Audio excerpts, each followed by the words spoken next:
Maravilha. Então você assumiu o marketing, você voltou, você estava ali na clínica de 70 metros, a coisa crescendo. Isso, e aí eu fazendo esse marketing junto, e aí foi quando meu marido chegou e perguntou, né, da parte Daquela lá de pergunta gestão. de quanto estava E eu não entrando, sabia quanto estava saindo. absolutamente nada. E ele começou a me dar uma ajuda. Então, ele saía do hospital, passava lá, via, né? E aos pouquinhos ele foi, então, ajudando. E foi fazendo até treinamento também, que essa minha equipe de 3 pessoas eram quem éramos, né? Mas ele fazia ali para passar um pouco de propósito, de visão. Desde o começo ele já tinha muito essa... Era a secretária? A assistente e do aí procedimento. Isso, e a pessoa da limpeza. E a pessoa né? da limpeza. Do host care, Seus ali, 3 que a gente primeiros chama colaboradores. Hoje. E hoje a gente chama esses 3, a gente tem nome para esses treinamentos, né? A gente tem, hoje durante o ano, a gente faz regains, que são as reuniões pequenas, né? A gente para a equipe toda a cada 2, 3 meses, é porque anda mudando. Eu tô com uma das minhas meninas aqui para ela me ajudar. E então a gente faz 3 reuniões dessas grandes para a equipe inteira. E aí é um sábado, o dia todo, fecha todas as clínicas e vai, né? Agora é uma só, mas vai todo mundo. E um refresh, que daí antes era uma semana inteira de imersão, de treinamento. Hoje, como a equipe é muito grande, a gente faz 3, 4 dias. E ainda tem o período ali da confraternização, enfim, né? Então, são alguns eventos que a gente faz para a equipe toda. E lá atrás, desde essa época, o Eduardo já fazia, só que era com as 3, que era quem a gente tinha. A gente já fechava a clínica, já parava tudo e já fazia esses treinamentos de como atender melhor, né? De como melhorar a experiência do cliente, do que a gente está vendo de pontos de gargalo aqui que a gente pode melhorar enquanto clínica, enquanto empresa. Né? E resumo da história, agora para encurtar. O Eduardo começou a entrar, meu marido, né? Ele é cardiologista, intensivista, então ele era chefe de algumas UTIs, de hospital aqui bem em São ocupado, Paulo, né? Bem ocupado, tinha um time de médicos gigantes ali, né?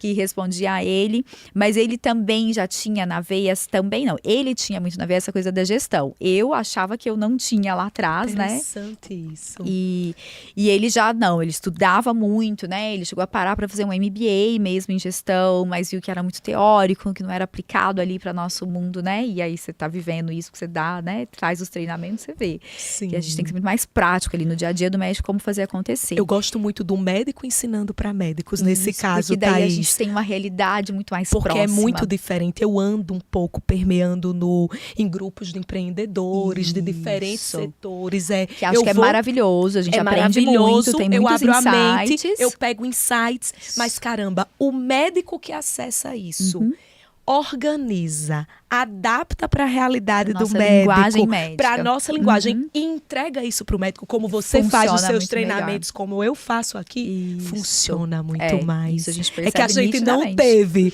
mas agora a gente está disposto a compartilhar, porque a gente sabe o quanto que ajuda. E porque tem coisas que a gente realmente que vai ter que fazer, de estratégia, né, de gestão ali, e tem coisas que a gente não precisa aprender também por menor, né? Isso a gente pode contratar uma pessoa que sabe, uma planilha, um BI que vai fazer, enfim, né? E uma pessoa que sabe lidar ali com aquilo, e a gente sabe supervisionar, sabe? Que vai esperar daquilo ali, né? Como é hoje, no marketing, por exemplo, eu nunca fiz sozinha a ponto de, de editar um vídeo. Mas, às vezes eu demorava uma noite toda para editar um vídeo, que elas em meia hora aqui do carro para cá já editou um vídeo e melhor entregou. do que a gente editou durante a noite toda. Então, aprender também a se descentralizar, né? A gente não vai dar conta de fazer tudo, mas a gente consegue gerir pessoas que façam isso. Mas escolher o que é delegável e o que não é. Então, acho que esse é o ponto. Perfeito, é isso aí. E aí, meu marido foi, então, aos pouquinhos, migrando a ponto de ele entender... na verdade, a gente consegue fazer dessa clínica um business da família mesmo, né? Que vai ser... Que lindo. E aos poucos ele foi deixando, então, a atuação dele como cardiologista até chegar no ponto de que, de fato, ele aposentou o esteto. Uau. E hoje ele é gestor full-time, né? Nosso CEO lá. E que gere tudo. Então, esse boom, esse crescimento gigantesco foi porque ele veio. Não posso mentir, gente. Porque lembra que eu falei? Eu sou mais medrosa, eu não sou tão arrojada. E eu queria ficar ali nos meus 70 metros quadrados. Eu não queria ter mais ninguém comigo. Eu tinha tido, medo de crescer, Thaís? Tinha medo de crescer. Muito, muito. Essa coisa de pensar, eu acordo devendo tantos salários no mês, me dá pânico. Me arrepia até hoje de pensar. Tanto que o Eduardo não me envolve muito nessa parte. Eu peço para eu não estar tão envolvida, porque me tira um sono, assim, sabe?